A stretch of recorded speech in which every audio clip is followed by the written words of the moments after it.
If you have a USB flash drive that you wish to connect to your Google Pixel 9a, it is possible to do so. However, it depends on the type of flash drive that you have. For example, if you have USB-C flash drive, then you might be able to just directly connect the flash drive to your phone and use it. However, if you have a flash drive that looks, for example, like mine over here,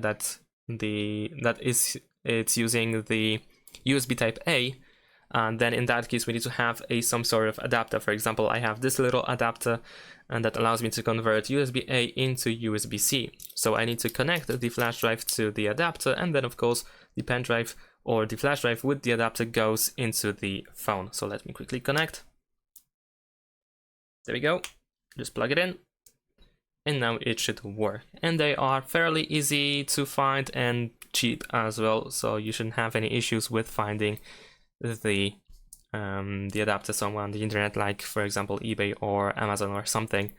And there we go, we have our notification about the flash drive that it was detected, so we can just tap on it in order to, for example, go to the file manager. We can also find in the file manager as well over here in all storage. Here is our USB storage. And that's all. Thanks for watching. Leave a like and subscribe to my channel, and see you in my next videos. Bye.